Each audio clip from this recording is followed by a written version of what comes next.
Hello, everybody. Welcome to the Adobe Fonts Show, episode 42. Hey, Ben. Hey, Ari. How are you? Doing well. Good. We're live and it's March 1st. Happy March, Happy? everyone. Yeah. Whoa. That happened fast. I guess February is a short month, so it sneaks up on you. It's very short. Yes. And we have a lot of people already in the chat. Some of our friends that we see a lot. Thank you for joining. Indeed. Welcome back. And if you're new, welcome. Yes. And if you are watching us on YouTube, head over to behance.net/live so that we can see you in the chat and we can answer your questions and you can tell us things that you want to say because otherwise we won't see them. Yeah. And that's not what we want. We want to see them. So, We do. yeah. We have Wade here. Thanks for being our moderator in the chat. We have Camille, Annika, Jeff, Umacorn, Carol, Barbara, Miguel, lots of people. Welcome, everybody. So welcome. Yeah. And we have a great show for you today. We're very excited. Yes. And it's about the future of fonts. So if you have Very any cool. questions about the future of fonts, if that brings anything to mind, be ready to ask it. So Yes. And I'll introduce myself for those of you that may not know me. I'm Ari, the library manager for Adobe Fonts, and my team works with all of the Foundry partners that design the fonts that are included in your Creative Cloud subscription. We currently have over 150 partners, and we continuously expand the library.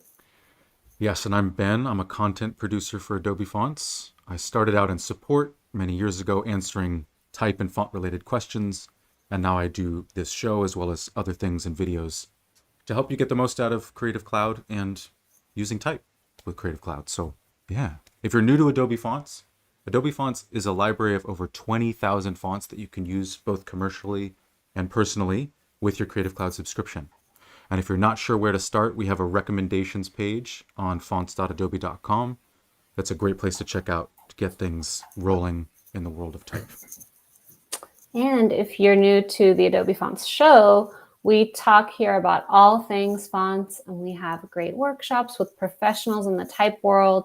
If you like our show, subscribe to the Adobe Live channel on YouTube and follow Adobe Fonts on Behance to be updated on all future episodes. You can also watch the previous ones too. All the previous episodes are there, and we are 17 followers on Behance away from getting to 1,000 followers on Behance. So if you haven't subscribed on Behance yet, now is the time to get in that early first 1,000, That's a really exciting thing. And your grand prize is that you were the first 1,000. Exactly. It's a wonderful accolade to just carry with you wherever. Yes.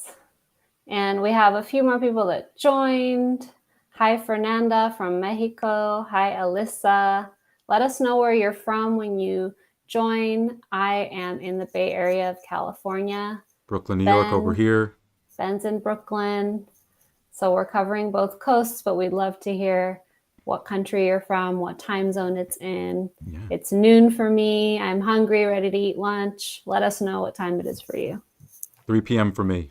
So in between lunch and dinner, but grumbly nonetheless. The most important thing hungry is nonetheless. How hungry are we? We have a quick little poll. Well, not really a poll today, but we wanted to give some love to maybe some underappreciated or less used fonts that maybe some of you know about.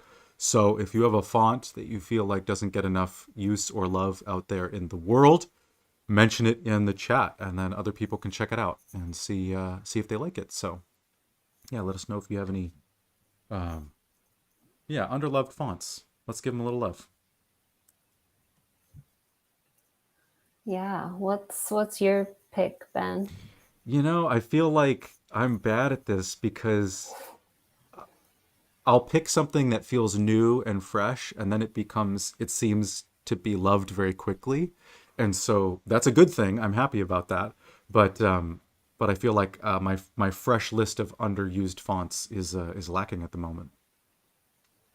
Well, if you go to fonts.adobe.com/fonts, and then you click newest on the drop down, you'll see the newest fonts that we added, and you can refresh your collection again. Ooh, Camille just said groupie What's by Groupie? Resistenza. Oh, that one. Ooh, that one's really cool. 70s vibes. Yes, and they have amazing artwork that they added to their page for that Ooh. family. It looks so good. Yeah, everyone go check that out. Yes, that Groupie. was added pretty recently. Nice. I want to go look at it now. Yes. Wade posted the link in the chat. And we have people sharing their time zone. It's 8 p.m. for Oliver, 9 p.m. for Umacorn. Barbara's from Nashville. Glenda's from San Francisco. Hey, Glenda. Great. So people are sharing. Keep sharing where you're from, what's going on. And I think we're going to dive maybe into we can today's dive in. topic. All right. Yes. So today our guest is Dan Rhatigan. We're very excited to have him here. He is the director of type products at Type Network, and he's also a former colleague of ours. Yes. He worked at Adobe with us for many years. He's a typographer with over 30 years of experience in typesetting, graphic design, type design, and education. And he's here to talk to us about the future of fonts. So let's bring him in. Welcome, Dan.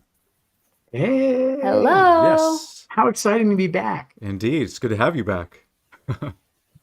Yes. How have you been? What have you been up I to? love to do, which is just talk endlessly about fonts. Yes. You're in the right place. That's what we do here. So, yeah. I love being with my people. Yeah. What have you been up to in the last, little bit after leaving Adobe and joining Type Network? Well, I've been getting ready to start my own type foundry once and for all, Bijou Type, which is going to be, one of these days join Adobe Fonts, and we'll be launching on Type Network shortly. But a lot of that time has just been spent moving across country from New York to Portland and doing research about Letraset and other kinds of old type, which I have a nerdy fascination in. And the big thing, Type Network has been a big thing since I started working here, which I love because I get to sort of help a lot of foundries expand their reach and help other designers who I really appreciate devote their time to making great typefaces and getting them out into the world. And that's always awesome. Yeah, that is awesome.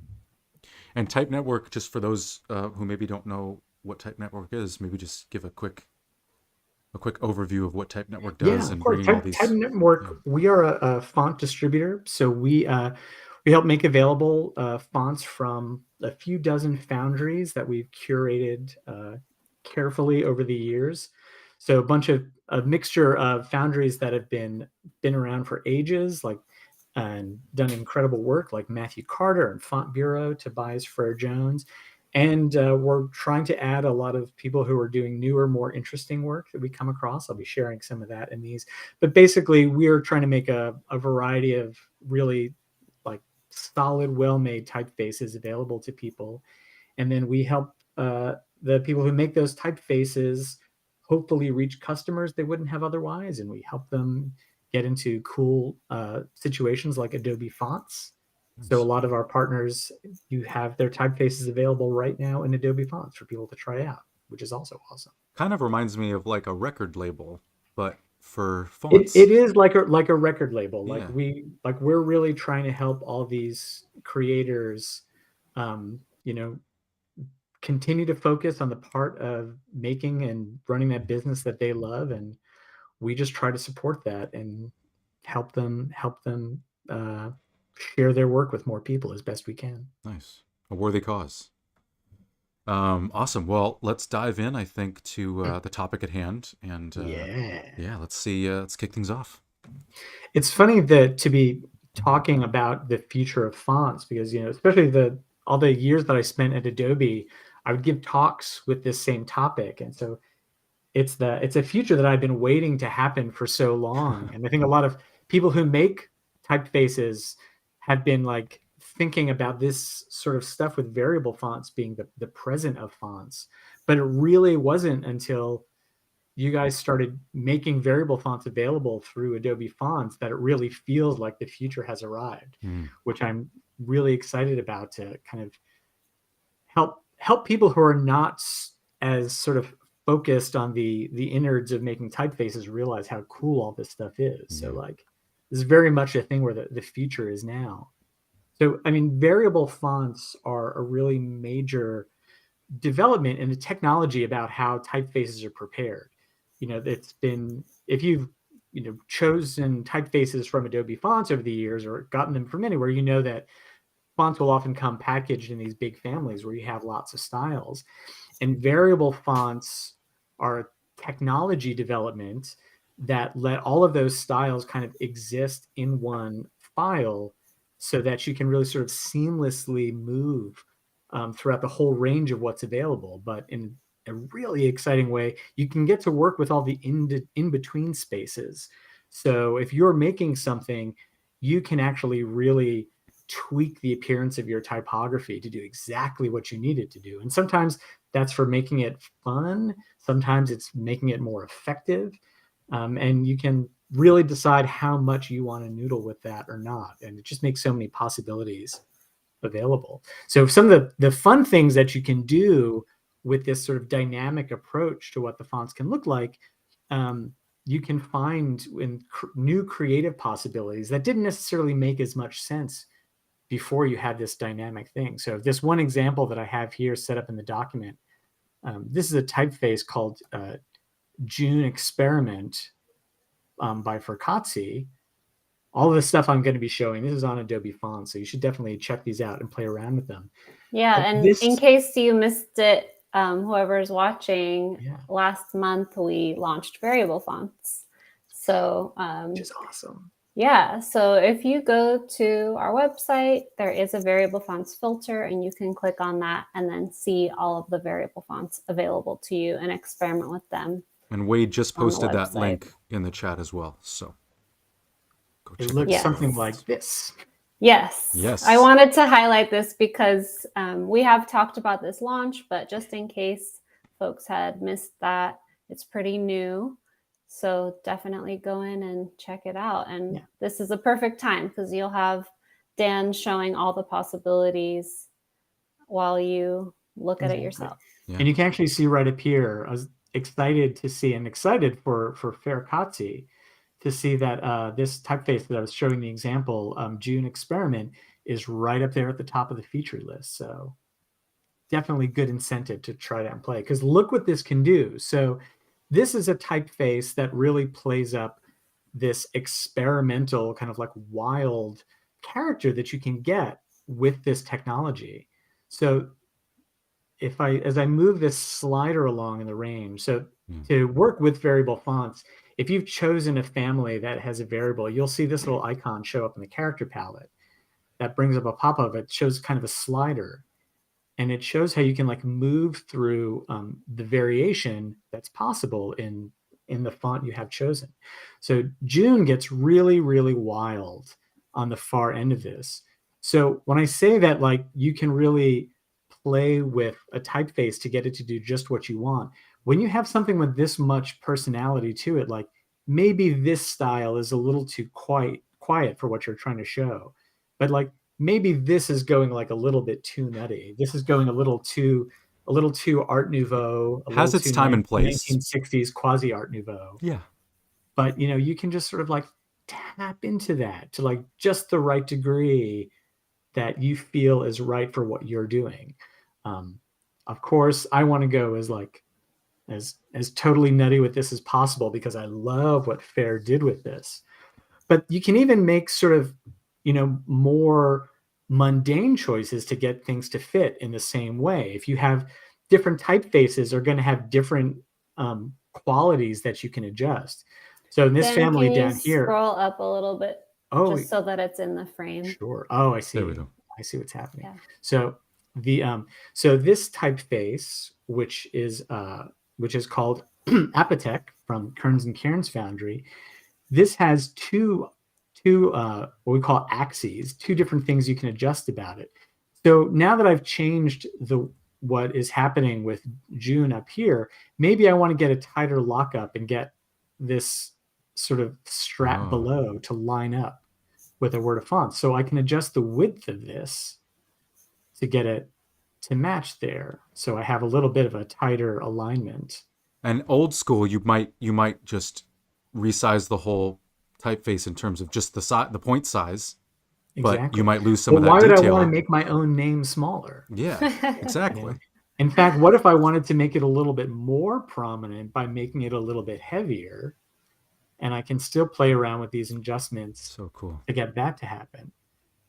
So, so I think what is great about the possibilities of fonts that do this is that there's room for you to play with the way you want pieces to fit together, the amount of darkness or width that you want, without having to go to a totally different style or a totally different family that changes the personality that drew you to the font in the first place. And as you're moving the sliders around, of course, I think people immediately think, oh, animating these changes is also a very exciting prospect, right? The ability to maybe, subtly shift from one to the other, as maybe your headline of your website is in the background subtly shifting, or something like that. Maybe you want to have June experiment, just pulse a little bit. Exactly, yeah. Because what's really fun about variable fonts, I think a lot of people may have only seen them until now on the web, because this is a technology that translates really well to using fonts on the web, which you can also do with Adobe Fonts if you didn't know, just saying. But you can do like very basic CSS animations that will make these things flex and move around, which is can be a lot of fun. And yeah, like on hover, right? So like you hover over something, and instead of maybe the color changing, the font just changes ever so slightly to show that you hovered over it, or things like that. It doesn't have to be crazy. It's just these little things that add character and fun. It's funny that you talk about doing things that aren't necessarily crazy, because one of my other examples is a really, really practical use of when you'd want to do something with like this kind of subtlety. A couple of years ago, I was giving a talk about this idea to designers who really think about this degree of subtlety. So if you have something where you have like type that is black on a light background, like a white background, or light type on a dark background, if you deal with dark mode, say in any kind of digital design, or if you work in signage and you're thinking about backlit signs compared to reflective signs, you have to really think about the fact that the appearance of type is different depending on this foreground background relationship, right? So in this example, I have the exact same weight and style of Normalidad from CSTM chosen in these, but it looks very heavier when it's white text on a dark background, right? That's just the nature of this optical illusion of the figure-ground relationship. Well, if I wanted to make the black text on a white background feel like it has the same prominence, I don't necessarily want to have to go from the regular weight up to the bold weights, or even the medium weight in this family, because that's a pretty big leap. But working with variable fonts, I can make a very, very small adjustment to compensate for that change. But at the same time, I know that it gets heavier, it's going to get wider in this particular design. So I can also adjust the width to get it to squeeze into the same space. So now I've changed the weight a little bit so that it feels like it matches. It's like a better balance there. And I've just nudged the width a little bit to make sure that it changes. You also do it even more, because when you select it, it's white on black, right? So you see it differently. Yeah. And that may seem like it's a very fussy decision for the kind of work that a lot of people do. But then that's also why you ask professionals who pay attention to these small decisions to do things for you. And if you learn how to make these small decisions, and you can test and see the results really easily using fonts like this. It's like another skill that you have in your own arsenal of things to do. And that's why I like the way that these fonts are now can be accessible to so many more people, is that it really allows a chance for everyone who works with fonts to really play around with understanding this kind of sensitivity. And so it's not just the work of specialists anymore, but more people can really experience these lessons. And what's great is if you don't want to noodle around to that degree, you can still choose the preset styles in your menu the way you could normally. Really, variable fonts will function just like any other font family, the way you're used to font families working. It just gives you this extra capability now of making these very, very small distinctions to get them just right for you, Nice. which is a super balance. And what you can see is that, you're playing around, maybe you're moving a slider to do this, but it actually corresponds to a numerical change here, right? So you can make a note of that. So you can, if you save this as a style sheet, that value can be replicated throughout a document, or you can type it in if you know what it wants to be. Or if we go back to, let's browse one of these here. So if you're playing around and you get like a setting that you really like, that's a custom one, you can copy the CSS string, which captures that same numerical value. So the fact that all of this ability to make changes is not just a purely visual thing. There's a little bit of hard and fast numerical stuff in there so that you can carry these decisions across different kinds of things that you may be working Or on. share them with other people, right? If you want to make sure you're using the same Absolutely. settings. Yeah. Yeah, it's probably easier if you're a designer and you want to hand something off to your client to say, here's one font, which is a variable font. Here are some of the settings that I used, so that you can replicate what I did. But it doesn't have to be like, use this specific weight, and then people get confused, like, which weight was I supposed to use? I have all these fonts that they sent me. I think it's so much simpler to just have one, and then the client can play around. It's easy to play around. Well, that's kind of a huge thing. Like, it is all of these capabilities can exist in one typeface. So if you have an identity program that's using one type family, you can share with your client one font and basically give them like a recipe book that says, like, use this setting for this situation, use this setting for this one. We can also apply it to the web or to your app. There's a lot of efficiency to how this works. Yeah. And I jumped back to like a very sort of practical example with this foreground background relationship, but there's so many other sort of unexpectedly wild things that you can do where you can really get different fonts that you like, that are mixed together, and you can play around with how to get them to work more closely with one another. This has always been a challenge for me over the years working as a typographer, is if I'm trying to mix different typefaces, very small little things can feel off. Either the weight does not quite right, or the angle of italics, or the width. Depending on what axes are available on a given typeface, you can really start to get a bunch of different typefaces to pair together better than they would have before, because you can make some of these changes. Pairing typefaces is always one of the challenges of working when you have so many fonts available. So how great that you can get them to play with one another a little bit better. So in a couple of very extreme examples to make my points, I'm using the Devanagari version in this case of Fit is a typeface by DJR, David Jonathan Ross. This Devanagari version, which I used to set some Hindi text, was added to that family by a designer named Kimya Gandhi. And Fit's whole thing is that the white spaces stay the same, but you can play with the width axis and it moves around the stroke weights. And you can go absurdly huge, too huge for me to contain in this text box. But what if I want to get those stroke weights to sort of be a little bit more in line with this other typeface down here. This is Inga. This is another typeface from Fairkatsi.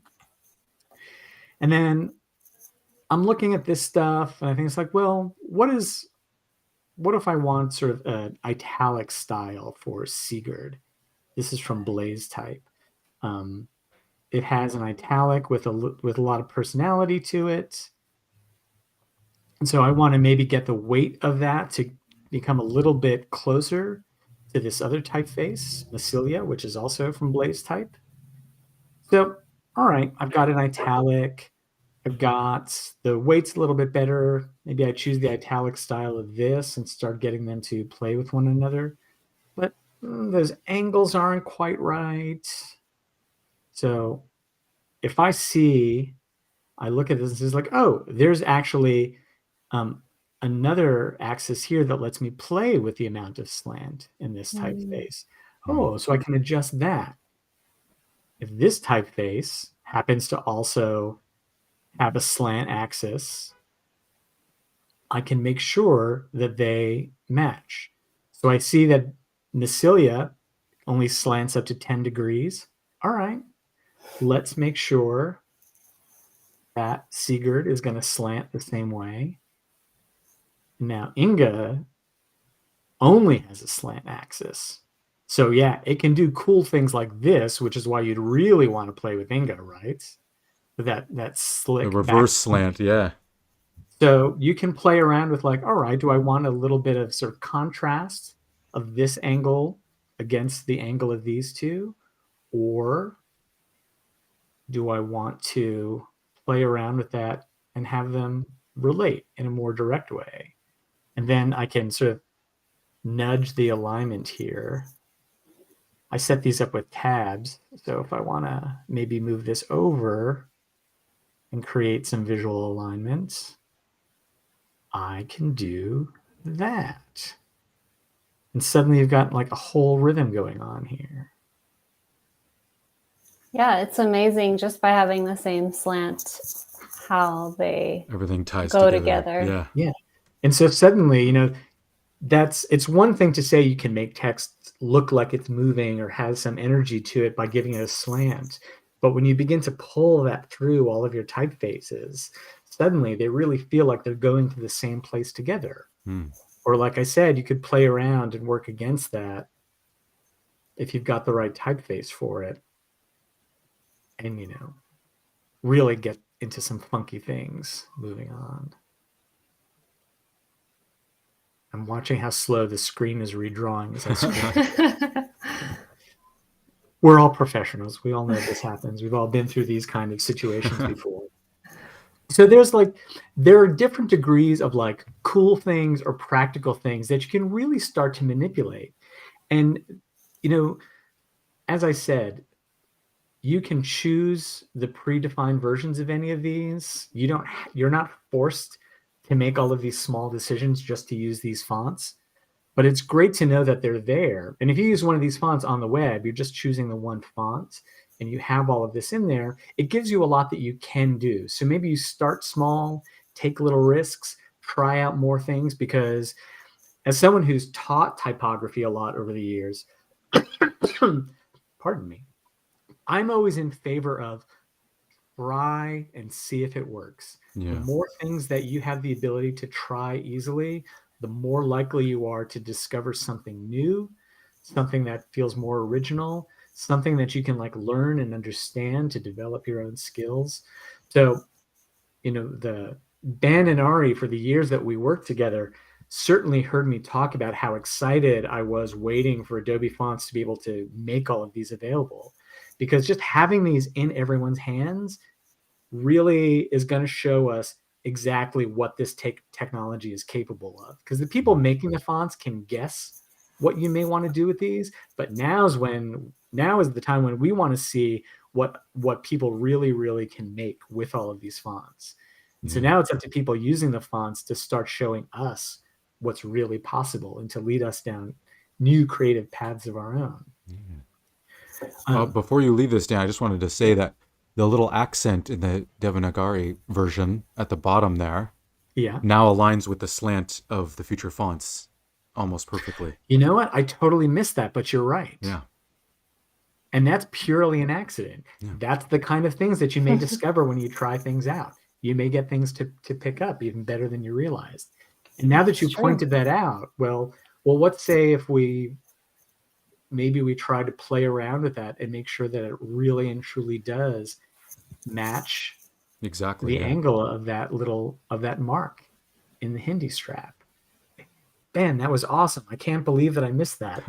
How terrific that you pointed it out to me. So now, we can do things like maybe play around with the leading so that those have a closer relationship that doesn't feel all funky because they are moving in the same direction, and suddenly get that all packed in there. Right. Design.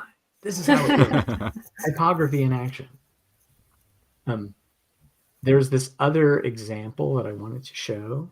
I was We saying have to a Bennett, couple people that just joined. I want to say hi to Joshua and Stony.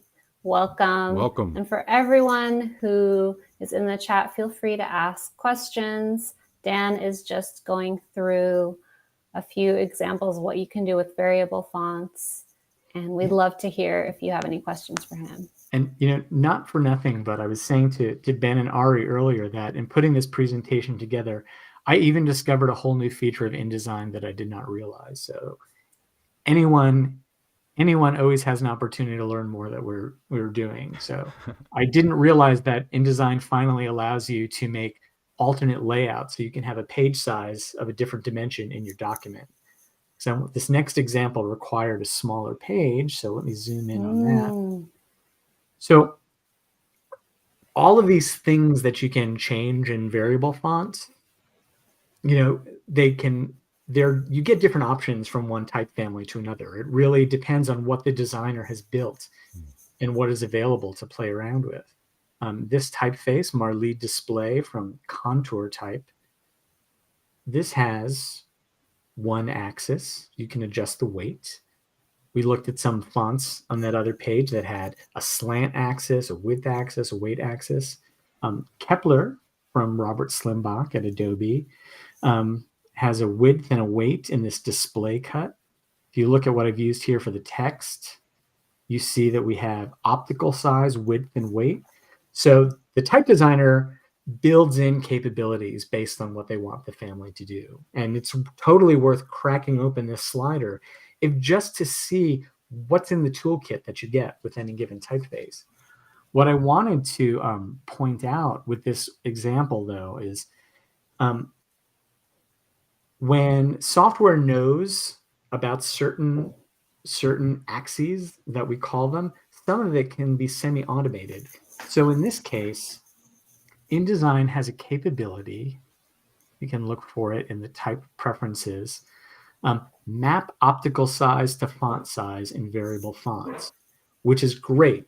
The idea of an optical size for a typeface is one of these subtle distinctions that typographers have known about, and you may have seen it in different fonts over the years. In a family like Kepler, where you have styles that say it's the text size or the subhead size or the caption size, right? Well, that means that there's a slight variation to the design that's appropriate for the scale you're looking at the text. Generally, it might make it more readable at smaller sizes, but the details might be less noticeable. But at the larger sizes, they have more, maybe finer lines or more intricate things. I'm going to zoom in really far on this text size. So you can see that compared to that version of Kepler up here, which is meant to be used at large sizes, and this is the regular style. Let's go for the regular style down here. Got it. So there's a big difference in what the regular size for text sizes looks like compared to that headline size, right? Mm-hmm. It's thicker. The smaller version is definitely thicker. Yeah. Less contrast. It's usually a little bit more space between letters, chunkier details instead of finer ones. But when we make changes in the optical size, you can see this adjustment, right? If you're going to have it set at a really small size like 5, look how chunky and wide open that is. That's to keep it from breaking apart at those small sizes. It's great to have this capability, and you could choose that from the menu. But what's nice about this InDesign capability, I think I may have to reset this to get it to happen for a moment. Maybe if you change the point size. Well, that's exactly what'll happen, is that with that preference in InDesign that I was just talking about, map optical size to the font size. If I were to change the size of this text, and I go down to 6 point, InDesign is automatically changing that optical size setting. So you can always override it if you want. If you want it to look like this at a big size, but since the software knows what the point size is you're setting, and it knows what the values are in this axis, it's just going to give you the right version of this text as the designer intended. So you always get the most readable version. And that automation, and this also works on the web, which is terrific. That automation is a way that these newer fonts, and for me, this is what a lot of the future is about, is being able to take advantage of the sophistication in an automated way. So you don't have to be as big a nerd as I am about these details to get the best looking text for what you're doing. The software can help you get there. And then maybe you'll learn to pick up those tricks and think about it, but how great that you don't have to necessarily do it yourself. Yeah. You can rely on your tools to give you the best result. And the same way, and I talked about in some other examples about how you get things to fit. So I was playing around with Marley Display and Kepler because they have a little bit in common, and I like the way that they pair. But even if I only have the weight to play with, I can adjust the weight and perhaps the width of these two fonts to really get them to look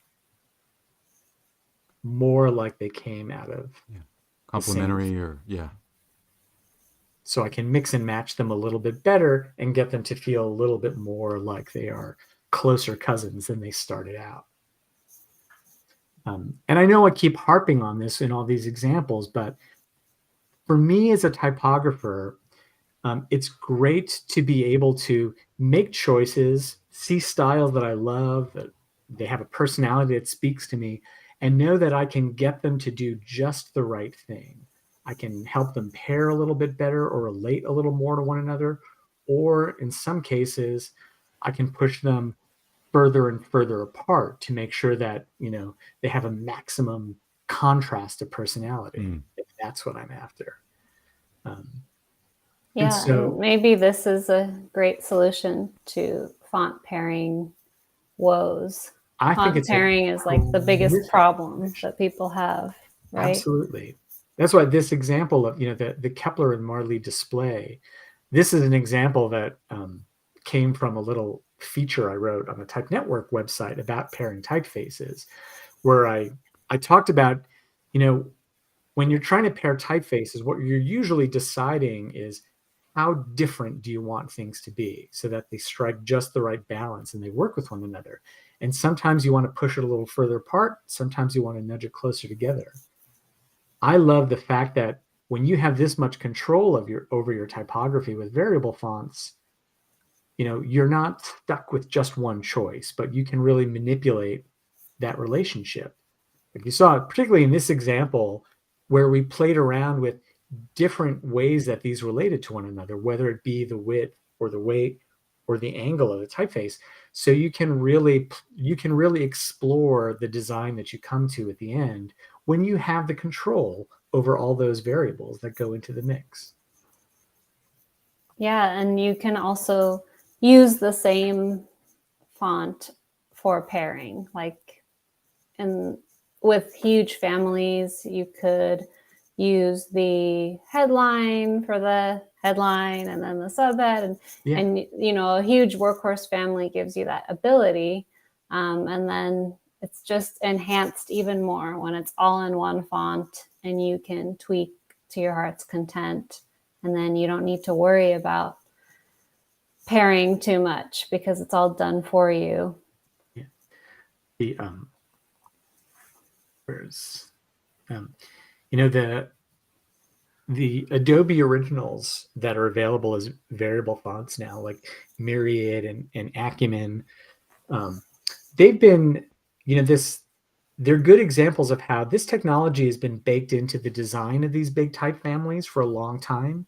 The people who made typefaces had access to this kind of relationship from the different styles to another in a way that users had not had. And so this has influenced how typefaces have been designed for a long time. Myriad was one of the first that was designed from scratch like this.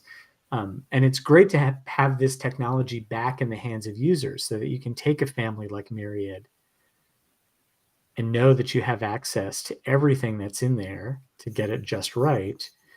And it's been a long time coming to put this capability back into the hands of users. And, you know, as I said before, for me, what's exciting is to then see what people who can choose fonts can start showing type designers about what they want fonts to do, what they may be capable of in ways that we didn't think about. So we can keep making even better and even cooler typefaces to let you do even more interesting stuff.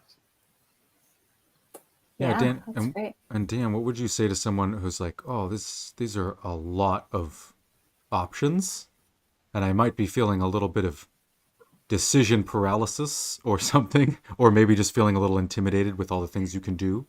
It's Um, a totally fair question, yeah. and I get it, and I often feel it sometimes. And that's where I like the fact that you can still go into that font menu and just Mm. pick a style. It's a lot Just like you would easier. with other I type know how families. it Yeah. works. Like I said, what's great about the variable fonts is it just gives you extra stuff.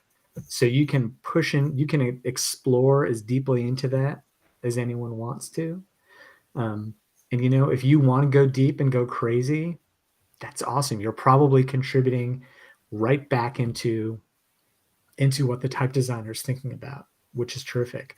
But it doesn't give you more responsibility to think about more. You can always use them just the same way you always have. Yeah. What's a bonus for that, if you don't want to think about all the extra stuff, particularly, let's go back over here to Adobe Fonts. Let me pick something here. We go into a family like Kepler, which has many, many, many sizes. Look at Kepler, 168 separate fonts. Let's say you want to use Kepler in a web project, though. Pick the variable font. You get all of those 168 fonts delivered in one font file, Mm. and you can just use the bits that you need without having to decide up front which of the 168 ones you want. So Yeah, the it decision can make paralysis planning is and easier. developing these projects a whole lot easier. Yeah. And I just wanted to point out that it's terrific that Adobe has come up with this very, very cool way of exploring what a variable font can do on the tester here on the website. Yes, it seems it's intuitive with all the different handles that you have. So you can play around with these. And like I was pointing out, it's just, you're still getting a mathematical value. If you look over here in the axes, this matches what you would see in the character palette in InDesign or Illustrator or Photoshop. So you can capture all these values, you can copy them into your CSS. So you can experiment and play in a way that's it shouldn't be intimidating. I love this interface because it's not intimidating. It just lets you figure out for any given typeface what you can play around in. Mm-hmm. Let's go back to June for a second. You can immediately see what you can do to play around, and then carry it over to what you want to do. You may see in other places Here. This is Type Network site. We also have a tester so you can play around right in the browser in a slightly different mechanism. So you can see what the what different settings are in a typeface. But in a much similar way, we're reporting that numerical value. So you can make a note of it. So you can match it in different ways. And I think more and more, this will be what you'll see for anywhere where you can get variable fonts is some capacity that lets you just explore what the font can do. You're not making changes. You're not ruining any work. You can just like test out a little bit and see if it's going to work and do the kind of things that you need it to do. So there's no risk to trying these things out. And that's what's really great about having them in Adobe Fonts. There really is no risk because you can just activate a font and use it. So you can play and then decide, do I want to just pick one version and leave it at that? Do I want to try something in the middle and then just copy the result of that and use it in my work? It's kind of up to you how far you want to go. The pieces are all there for you to work with in a way that you're comfortable with. And Yeah. it's like, if you can try without risk, that's awesome. Yeah. And I just want to address a couple comments in the chat. I think Pierre Etienne was asking about overriding InDesign's setting that you showed. And yes, you showed you can override it. So InDesign is going to suggest an optical size based on your point size, but that doesn't mean it's set in stone. Yeah. It's just by default, it'll go to that optical size. That's a great question. I want to talk a little bit about how it's set up so it's clear. So if you change the point size of this, so this all depends on whether or not, first of all, you enable this feature at all. And that's here in the preferences. You can uncheck that if you don't want to worry about it at all. If you want to have it, if you change the size of the text, InDesign is always going to change the optical size to the right one. But if you don't want it to do that, all you have to do is make an adjustment yourself, and it'll keep that until you change the point size. So it's very easy to override. It's very easy to get back to the automatic setting. Yes. And then Wade asked, can you go beyond what's in the slider? You cannot. You cannot. And if you notice, like each font has a different value range that's shown in the slider. So it's basically what the designer intended, and the slider is capturing all of those possibilities. Typically for properties like weight and width, you may see it expressed on a scale that makes sense for the font in a way. You may see it standardized to like a 0 to 100 range or 0 to 1,000 range. But the best thing to do, since it may be different from font to font, is to see what these numbers are, slide a little back and forth to get a sense of what the scale is in any given scenario. For things like the slant and the optical size, you will almost always see a value that is very literal. This is the angle. You can see that in degrees. In the optical size, it is corresponding to the anticipated point size. Nice. Something to think about for optical sizes, and this is why it was great, actually. You said it was Pierre Etienne who asked this.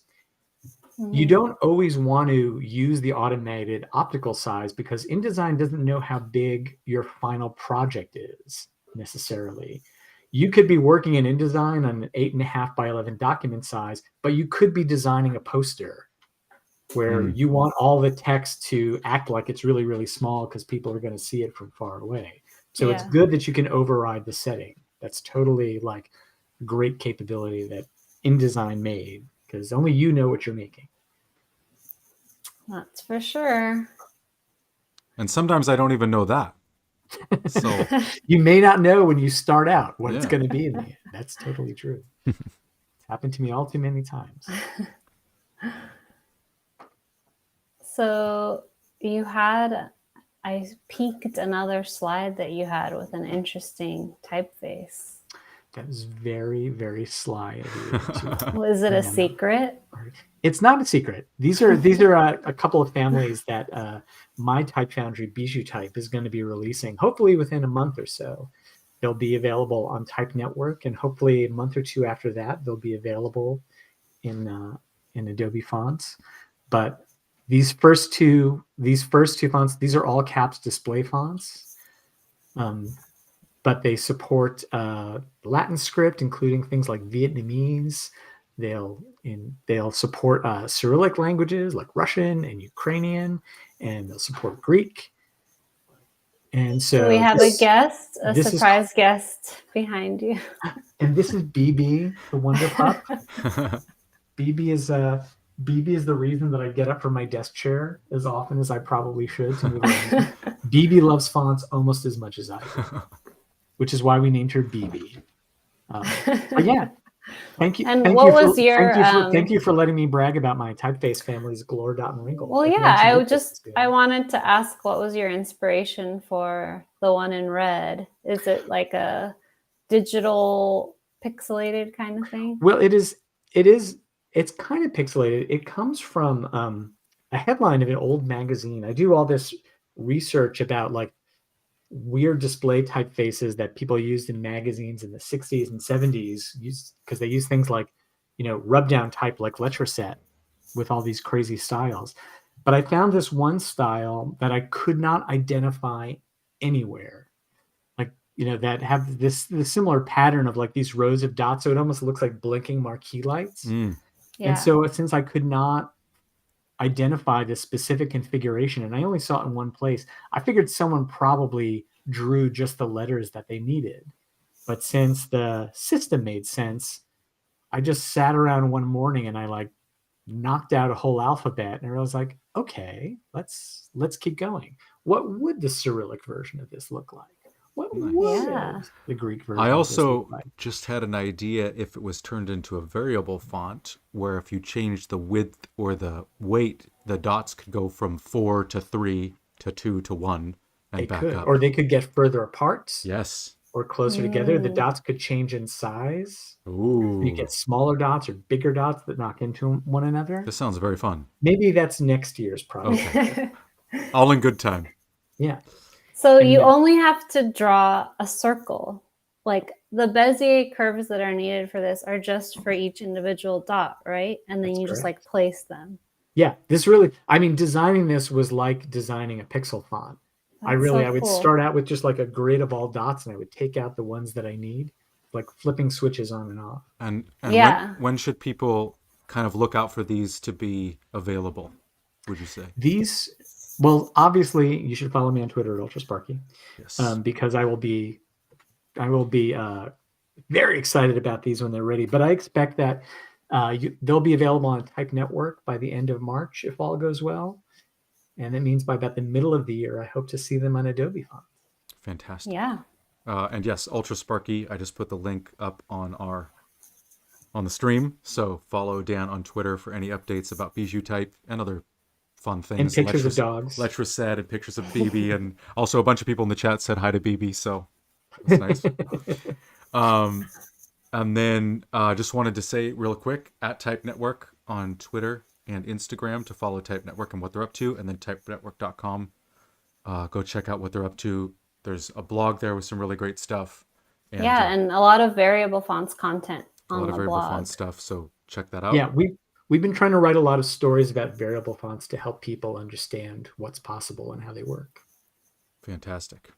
And then, yes, if you enjoyed this stream, follow us on behance.net/Adobe Fonts. And we are almost to 1,000. So go there and follow us. Get us to 1,000. Please give us 1,000 followers. And we'll do a big stream bash party to celebrate 1,000 followers. So do that. And fantastic. Dan, thank you so much for joining us today. I feel like it was so fun. We covered a lot of great stuff, and I feel jazzed and just excited about fonts. So It's great having you. Take care, everybody. Yeah. Yeah. Thank you. Thanks everyone for joining, and we'll see you next time. See you next time. Bye, everybody. Bye.